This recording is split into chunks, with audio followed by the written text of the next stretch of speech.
Hi everyone, good afternoon, and I want to start by thanking everyone for signing up for our McLean and Company 2022 Employee Engagement Trends Report webinar.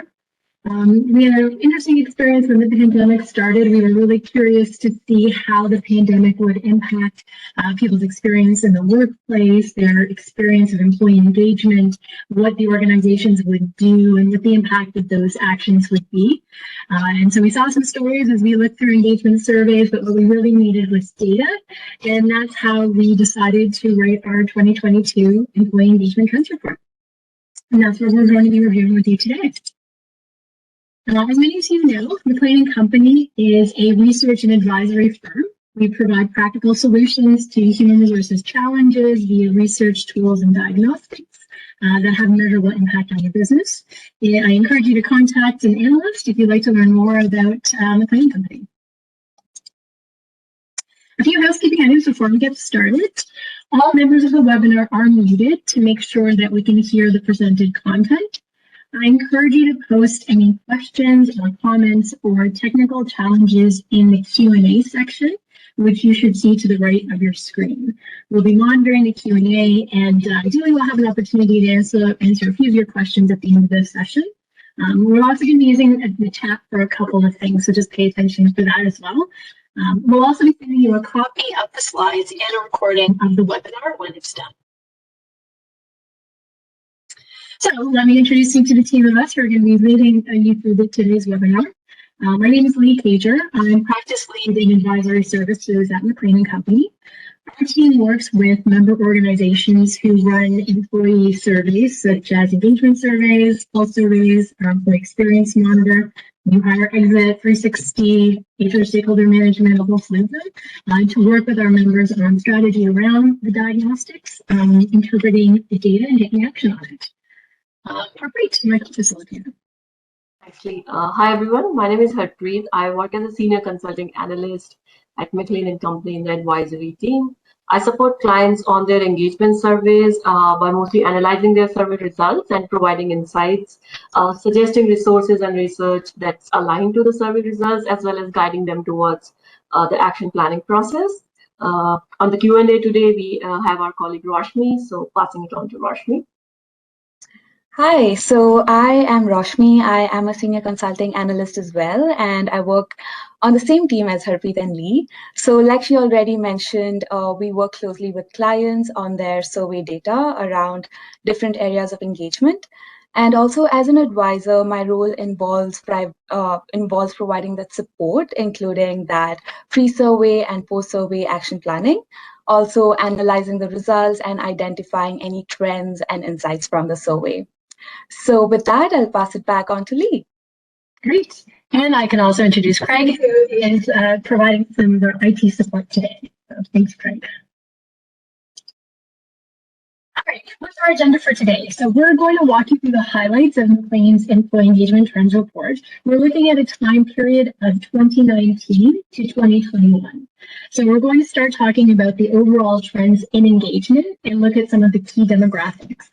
And after that, we'll do a deeper dive into the engagement drivers. And engagement drivers are just that, those areas that really drive or influence people's level of engagement. We break those up into three categories. So the first will be those areas that really impact how people feel about the organization. The second has more to do with their experience on the job. And then the third is we call retention drivers. They have more of an impact on people's intention to stay with the organization, but obviously we can't engage people if we can't keep them, and retention's a big issue. Some key characteristics of the trends report and the data that you're going to be seeing. It is based on data, employee engagement surveys that our member organizations ran between January 1st, 2019 to December 31st, 2021. We've got about 214 unique organizations in that bucket and about 250,000 individual responses that were analyzed. When we talk about 2020, I just want to note it's not the full year. We decided to look at data only from April to December because we wanted to be very clear that that was when COVID started. So every time we refer to 2020 data, just note it's from April to December only. The organizations are primarily based in North America. They're not industry size specific. Some end counts have a range in them because not every organization included all the same questions, and any graphs that don't add up to 100 are derailed. So let's just start by making sure we're all on the same page by what we mean by engagement. So for us, engagement, we define it as an overall sense of being energized and passionate about one's work, dedicated to the workplace. And we find it's useful to compare and contrast with a satisfied employee. So someone who's satisfied is motivated to stay at the organization as long as their needs are being met. They do the requirements of the job, but they're not likely to go above and beyond and sort of, really collaborate and do some of those behaviors. Whereas people who are engaged are motivated by what they can contribute to the organization. So you're more likely to see them go above and beyond in performance, be innovative, help their colleagues, and feel a sense of pride in their work. So given that definition, we have a question for you, because we want to get started and just get a sense of what your experience has been so far during this pandemic. So in the chat, and I am asking separate from the Q&A, it might be a bit confusing, but there should be a chat button with a bubble. I just want to get a sense of, in your organization, during COVID, kind of the 2020, 2021 current phase, do you feel that employee engagement overall has increased? Did it decrease? Or are you not sure, or it's unknown? So we'll just take a moment, and all you have to do is write increase, decrease, or no change, unknown. But it's really helpful to get a sense of what your experience has been in your own organization. We'll take a moment and just let people write it down. I see an unknown. I see a couple decrease. Okay. Okay, we've got someone who says it increased based on how the organization reacted and adjustments. Okay. Okay, a couple decreases, no change, increase. Okay. It's interesting. Okay, we're seeing quite a few people who are feeling that it increased. Or sorry, I mean decreased. Decreased with a few increases there. Okay. Yeah. And some see it the same.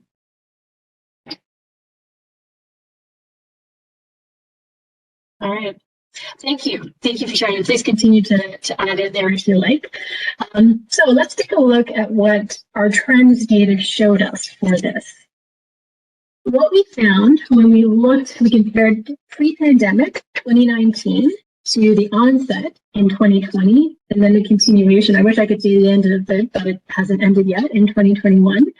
We found that the percentage of engaged employees actually increased. Not a huge amount, but did increase in 2020. So you can see it there from about 58, 59% up to 62.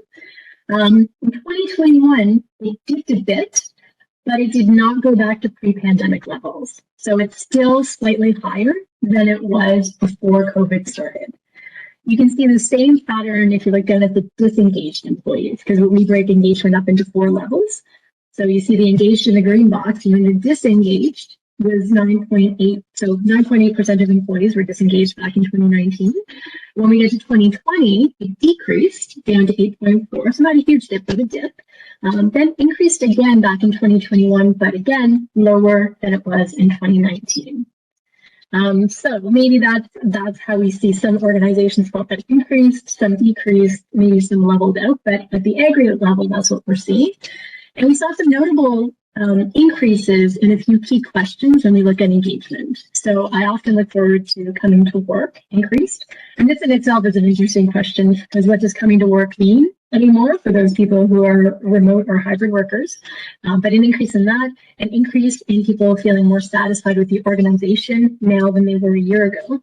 And a big increase in the question, the organization takes actions to improve employee engagement. And that one I really want to highlight, because it is going to be a bit of a theme. And there was one comment in the chat we saw, engagement increased based on what the organization did. People were seeing that the organization was taking action, and that's highly correlated with engagement. So when people see that their organization is doing things to improve engagement, they often are more likely to be engaged. So interesting increase. Another question that we use to get a pulse or a check on engagement, we call it the Employee Experience Monitor. You may also know it as the Employee Net Promoter Score. One question, how likely would you be to recommend this organization to a qualified friend or family member as a great place to work? People answer on a scale from 0 to 10. If they answer between 0 and 6, they're considered a detractor. So there's someone who's not recommending the organization, maybe saying something negative. If they select 9 or 10, they're considered a promoter. So there's someone who is actively speaking positively in promoting the organization. The score that you see here is exactly as you see the calculation on the screen, the percentage of supporters minus the percentage of detractors. So a score of 0 means that there's an equal number of supporters and detractors. Supporters or promoters, use that interchangeably. A score of minus 100 means everyone's a detractor. Positive 100 means everyone's a supporter. So what does this all mean? 2019, there were more supporters than detractors on average, 10.4. We saw an increase in 2020. So like engagement, people were more likely to recommend the organization as a great place to work. And unlike engagement, it actually continued to increase in 2021 with a score of 15. Just as point of reference, I've been doing this work at McLean for about 7 years, and when I started, our benchmark was 0, an equal number of supporters and detractors, so it is increasing over time. All right, one other question we have for you. One of the big, obviously, changes that have occurred over the last couple of years is the move to either fully remote work or hybrid, meaning sometimes on-site, sometimes off-site work. Curious from either your experience or your opinions or what you've observed, who do you think is more engaged right now? Would it be our on-site people or the remote hybrid people? So feel free to navigate to the chat and let us know what you think.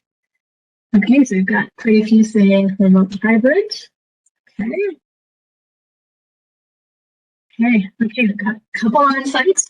It looks like there's no significant difference. Okay, that could be true. There's significant difference as well. I didn't put that as an option, but you can put that down.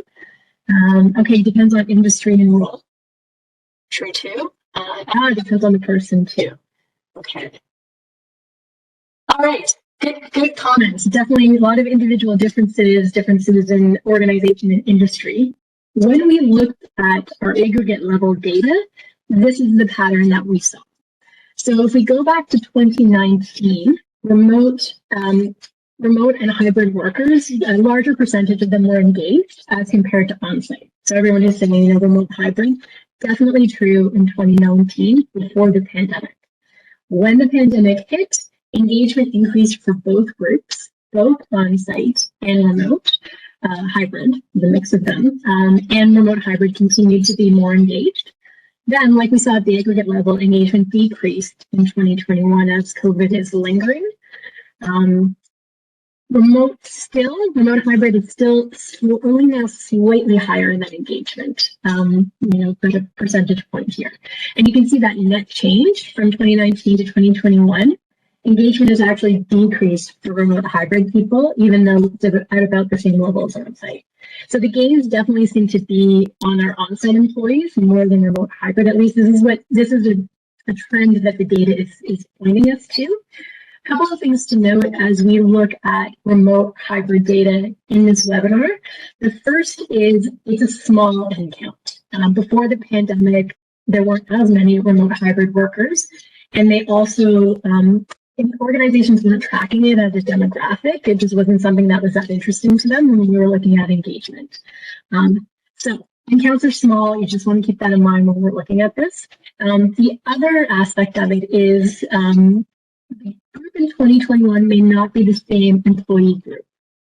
So we have a lot more people working remote hybrid than we did in 2019. So people on site now working remote or hybrid. We've got people who joined the organization during COVID and have actually never been on site and are only working remote hybrid. So it's not exactly necessarily the same group of people between the two.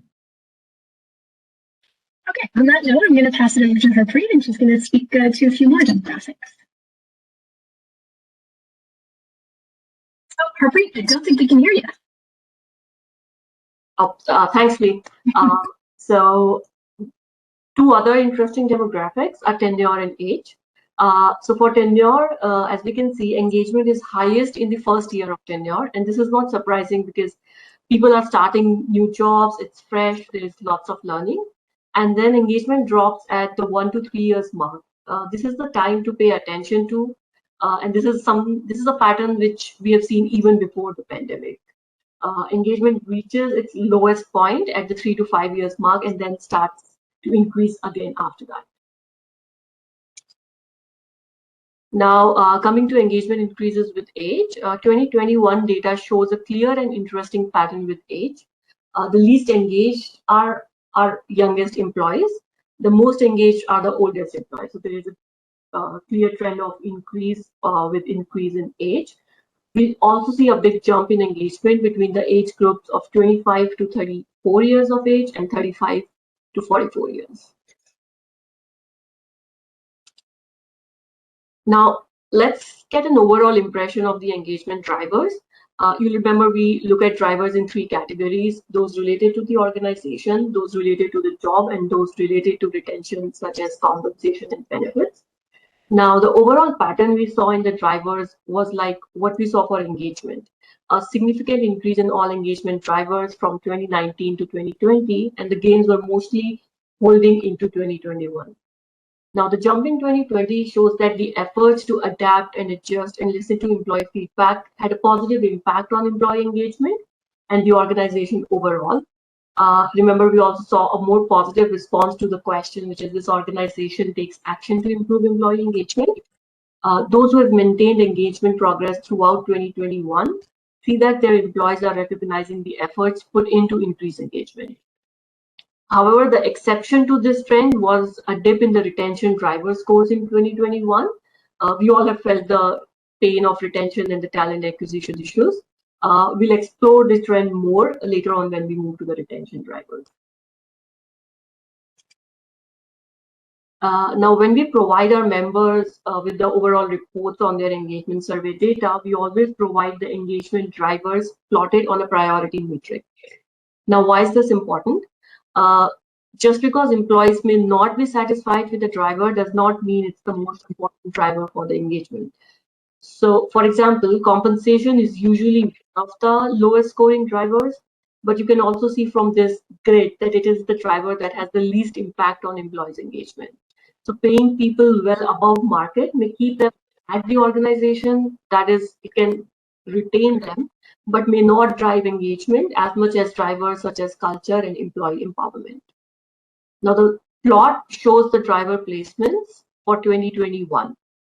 Company potential, senior management relationships, and department relationships fall in the improved quadrant, meaning they have a high impact on engagement but are viewed less positively by the employees. Thus, it signals an area for HR to focus on moving forward. Leverage quadrant highlights the engagement drivers which are viewed positively by the employees and have a high impact on engagement as well. Culture, employee empowerment, and company potential remain the drivers with the largest impact on engagement across all 3 years measured. Working environment and co-worker relationships were perceived the most positively of all the drivers measured, though their impact on overall engagement was lower than other drivers. Interestingly, despite the global upheaval, the drivers most important to employees' overall engagement did not shift significantly from 2019 to 2021. Passing it back to Lee. Great, thanks. All right, so let's take a bit of a deeper dive into the drivers. We'll start with the organizational drivers. So these are things like Harpreet just mentioned around culture, customer focus, company potential, department relationships, and senior management relationships, meaning executive leadership. That's the level that we're looking at. So one of the big questions that came out of something that we wanted to address in the report had to do with that move to remote or hybrid work. Many of you have organizations where at least some part of your employee base has made that shift. And we heard as we were working on surveys from members, they were concerned about whether or not they would be able to maintain their culture with so many employees physically disconnected in a way they hadn't been before. So we really wanted to look at what the impact of remote or hybrid work had on feelings of culture. For us, that means I feel like I'm a fit for the culture, I'm aligned with the values, it's a friendly and collaborative atmosphere. That's what we mean by culture. And then company potential. When we talk about company potential, it's about people believing in the strategy of the organization, feeling that there's a positive future, feeling like the organization is innovative and there's a high quality of people. That's what we're looking at with those two drivers. The good news is we didn't find a significant difference between remote and hybrid employees and on-site employees when we looked at culture and company potential.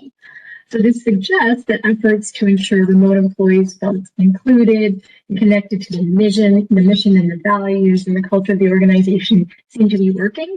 And that's really important because, as you saw in the previous grid, those two drivers have a high impact on engagement. However, the one thing that did stand out to us a bit was more about employees and interdepartmental relationships. So we call that department relationships. We did find, if we looked at the question, the contributions of my department are recognized by other departments, that on-site employees were much more likely to agree with that statement than remote or hybrid employees. And this can make sense because maybe just physical proximity and not having as much interaction on site with other departments can lead to less satisfaction with that idea of recognition. Department relationships is also was in that improved quadrant. It's also one that's really important to people's engagement. So definitely something to be mindful of as you grow your remote or hybrid population. Now, this is an area I find really interesting and I'm excited about. We're talking about senior leadership here. So this is the C-suite, the executive leadership of the organization. And so early on in the pandemic, as we were reading a lot of surveys and speaking to a lot of our members, we were hearing that senior leadership just had become more visible. They had to. So there were a lot more town halls. There were a lot more speaking about how they were navigating the organization through the pandemic. They were just more visible, even if it was virtually. I remember reading a few surveys in particular, more than one, where respondents were saying that we see them as human now, and they actually used the word human to describe them as if they weren't human before. But I guess, if you remember those days when we were on videos and children and dogs and life was a part of work, people were really responding positively to that. So we wanted to see if that showed up in the data or if it was just anecdotes. And the good news is it did. So these are all the questions we use to measure executive leadership and engagement. Things like leaders listen to and act on feedback, that they explain the rationale behind decisions, that they're trustworthy, that they're inspirational. And we can see increases in all of them from 2019 to 2020 when COVID started. So that turned out to be true. So senior leaders more visible, were really having a positive impact. Now, our second question was whether or not this would be able to be maintained over time. Leaders may not be able to maintain that level of visibility, the number of meetings and town halls and communications. But employees wanted it. So it was an expectation set that leaders couldn't maintain. The good news is we found, pretty much the scores have been maintained in 2021. A few a little lower, a few a little higher, but overall they're pretty much maintained. So good news in the perception of senior leaders. Senior leaders are so important. They have an influence on so many areas of culture, company potential, how the organization serves customers. So the more positive they're seen, the better for engagement. Now, just to drill into this a little bit more, we'll take a look at a couple of demographic cuts for senior leadership. So on the left-hand side, we're looking at work style. So this is that idea of the remote hybrid workers versus on-site. Pre-pandemic, 2019, we can see that satisfaction with senior leaders was actually higher in remote hybrid workers and lower in on-site workers. During the pandemic, we can see that relationship shift. So our remote hybrid workers became less satisfied with senior leaders, and the on-site employees became more satisfied. So much so that in 2021, it actually flipped. The gap between the two closed a lot, but on-site workers are actually more satisfied with senior leaders now. So why might this be? Might have to do with on-site employees might have more visibility, or just the care that senior leaders have had to take with the safety and experience of employees who are on-site. Might also be that what I mentioned before, it's a new group of people or a different group of people in 2021 who are remote or hybrid.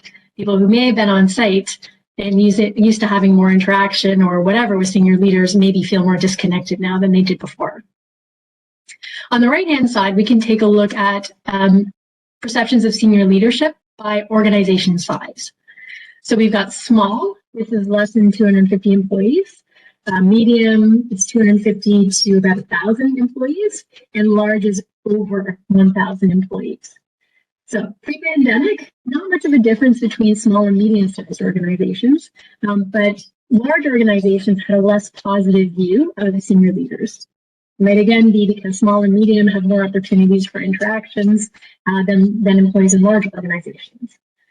We see that increase with the pandemic, but where we really see it is with the large organization. So that's where the biggest gains have come from in that idea of senior leadership, is with those large organizations, probably because of that visibility component. And for the most part, those gains have been maintained throughout 2021. All right, let's talk a little bit about job drivers now. So these are areas that influence a person's experience in their day-to-day job. Go to the next slide. These are the 5 that we measured in our survey. We had employee empowerment, learning and development, rewards and recognition, and then coworker and manager relationships. Overall, what is this data telling us? Perceptions of our job drivers of engagement all increased with the pandemic. Some small, like coworker relationships was a smaller percentage, some larger around learning and development and rewards and recognition. But overall, the trend was positive and almost all maintained in 2021 or continued to grow. So that's the first thing to note. The second thing you'll probably stand out very clearly is there are 2 drivers that people are less satisfied with than the others. And those are learning and development and rewards and recognition. Interestingly, when we look at McLean and Company's exit survey data, so we're looking at our member organizations who run exit surveys with people, we find that the #1 reason why people leave organizations is opportunities for career advancement. That's part of our learning and development driver. We have career advancement and career development in there. So it's an interesting pattern to see when people are being asked while they're in their job about their satisfaction with career advancement, scores tend to be lower, and then people are leaving and they're citing that as the reason that they're leaving. So lower scores around engagement can certainly be a predictor of eventual turnover. So another thing that we were curious about was how work style, so especially that remote hybrid work, was going to impact people's relationships in the workplace. So the relationships with their manager and their relationships with their coworkers. So that's what you see on the screen here. So we have remote and hybrid, looking at the relationship with the manager. So that's on the left-hand side. The question is, my manager cares about me as a person. We can see in 2019, the same pattern. I keep presenting it over and over. Higher satisfaction with remote and hybrid employees versus on-site. Onset of the pandemic, we see a big increase in satisfaction with on-site employees, not really much of a change with our remote hybrid. Now, why might this be? Again, you've got people on site, maybe a stronger relationship with the managers showing care for their health and well-being and their experience in having to work on site during the pandemic might be factoring into it. And then we see with both groups, there is a dip in 2021. So overall, our remote hybrid people are less likely to agree that their manager cares about them as a person than pre-pandemic. Still better on-site, but the trend is going lower. So what this tells us is managers showing care during those early days of the pandemic did resonate with people, especially on site, but they have to kind of keep that up. Otherwise, it could start to decline over time. Now, when we look at coworker relationships, and that's on the right-hand side, you can see the question, I have a good friend at this organization.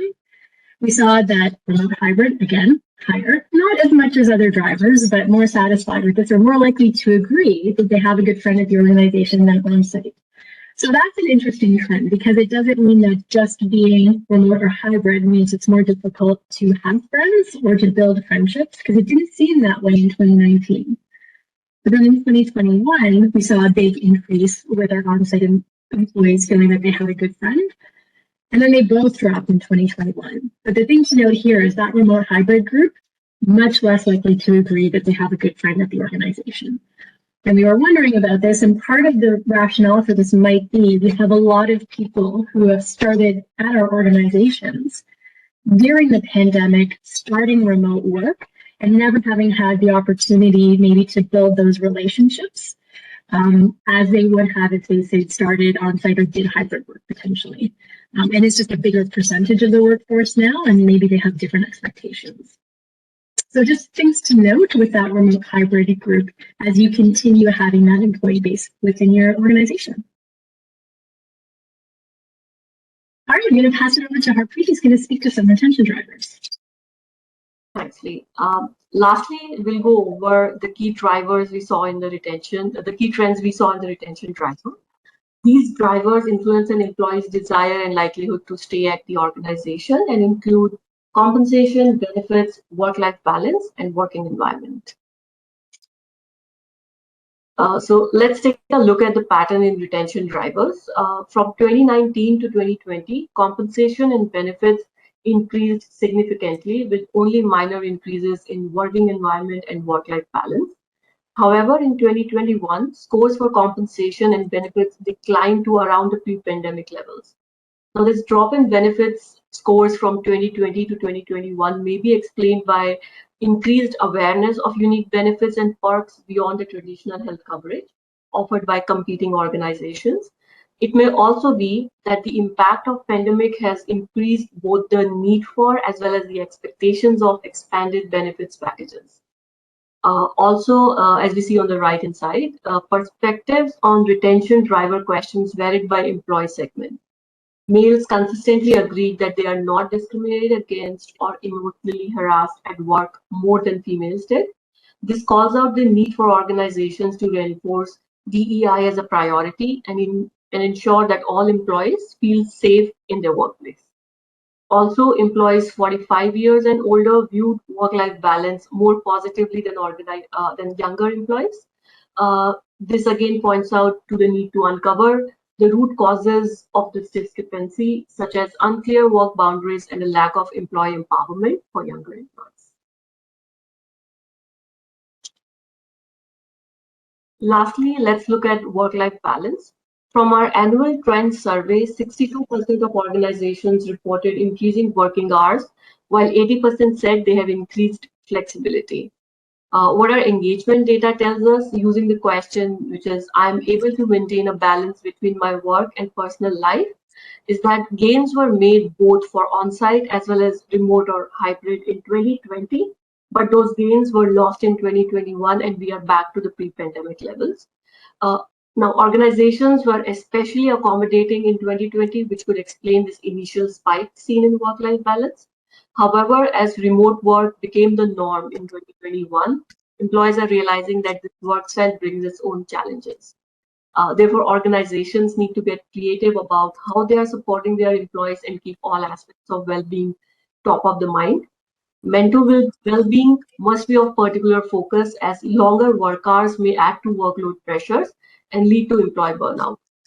Showing that you care and taking action to improve these drivers will guide you towards creating an engaged and dedicated workforce. Back to you, Lee. All right, thank you, Preet.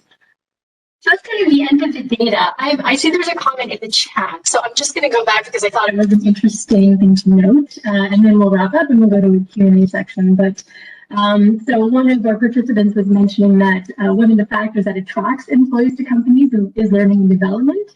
And what we're showing is it's also a factor in contributing to their engagement and leaving. And that's very true. So if we look at McLean and Company's new hire data, definitely career advance and career development is one of the main reasons why people join the organization. That's why it's so interesting to look at it when you run engagement surveys to see how people are feeling about it, because they come because that's what they want, and then you get a gauge of how they're experiencing it when they're actually here, and then it is the main reason why people are leaving. So it's definitely an important component all through the life cycle. So I just want to highlight that. And I also noticed someone was saying many people have left the organization when we're talking about some of these patterns with remote and hybrid people. Yeah, probably some of the people that were with the organization in 2019 may not be there in 2021 anymore, which again is changing the needs and characteristics of that group. So thank you for this comment. I just wanted to highlight them a little bit before we started wrapping up and doing some questions. So just to remind everyone, all this information is from McLean Company's 2022 Employee Engagement Trend Report. These were highlights. There's a lot more to the report. If you navigate to McLean Company's website, you can download it. You don't need to be a member in order to do that. And just a reminder of we're on the advisory team. We work on surveys. This is what we do all the time. And just to highlight all of the surveys that we run with our members and that informs our research. So if you're interested in any of these, you just let us know. All right, so I'm going to pass it over to Rashmi, who's been monitoring some of the questions. So Lee, we have some really good questions in the chat. And one of them, in fact, is what are some of the key challenges that you have been hearing about remote or hybrid work arrangement in the recent months? So that's something that I can take as well. So some challenges that we have been seeing across organizations is related to managing hybrid teams. And another one is dissatisfaction amongst employees who must now move to a fully work from office arrangement. So these employees tend to compare themselves with other organizations where they are still remote. And this can trigger their decision to look for opportunities elsewhere as well.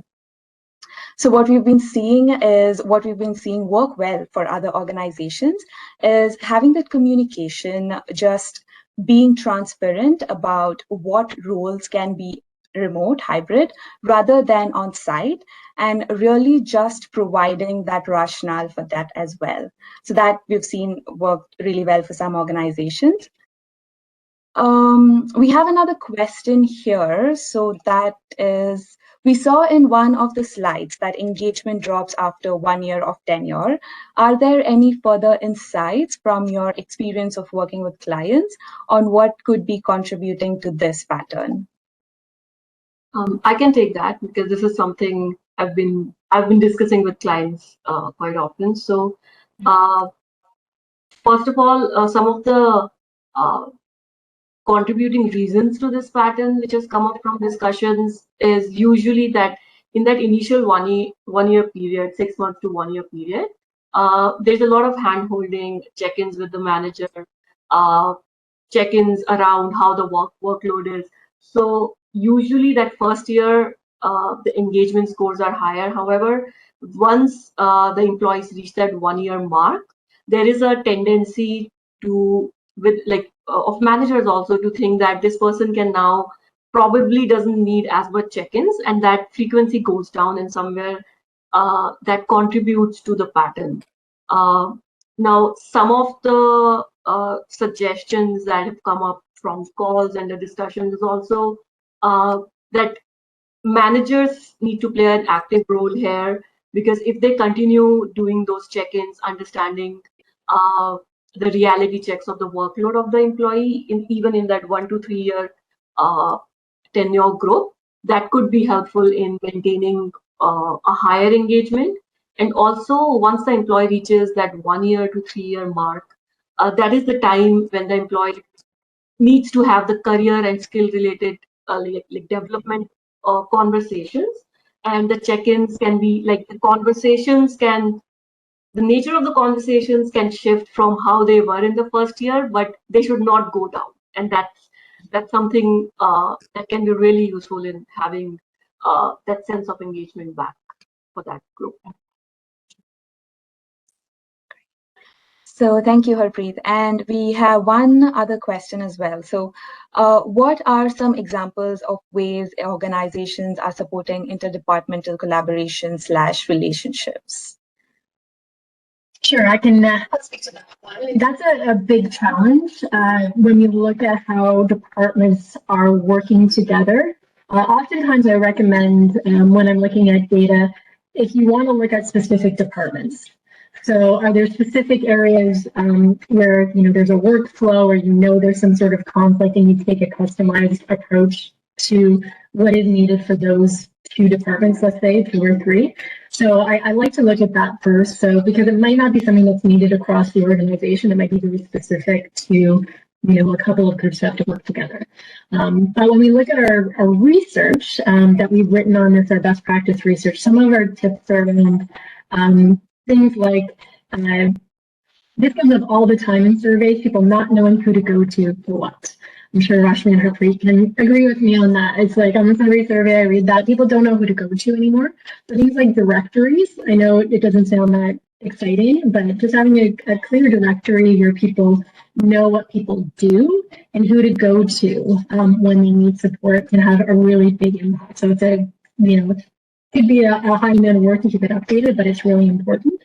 Other things that HR can support, but isn't really within their control necessarily, things like communities of practice, or if there's some sort of council, or activating networks. So can you train managers in how to build networks across the organization? And you start that even from onboarding, where people are building connections and onboarding, and they can leverage those as they move along in their experiences.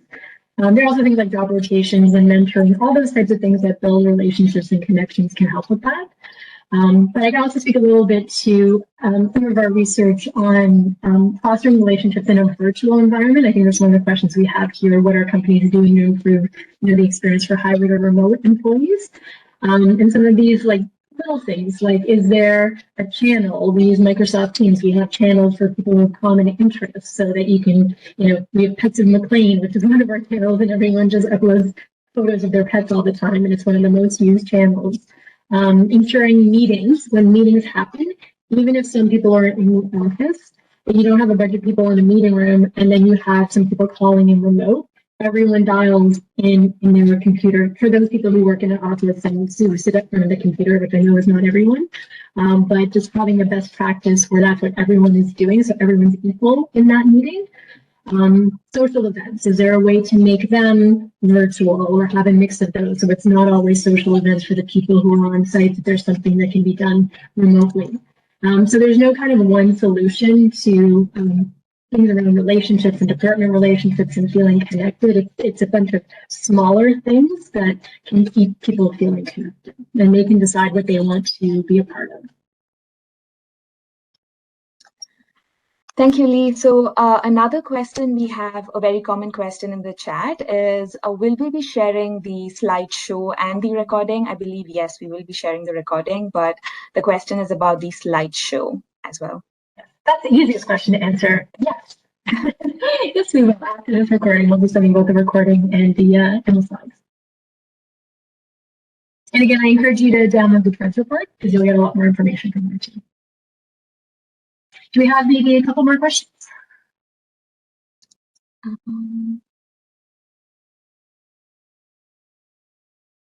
No, those were some of the most common questions. So yeah. I see a few in the chat, so let me scan here.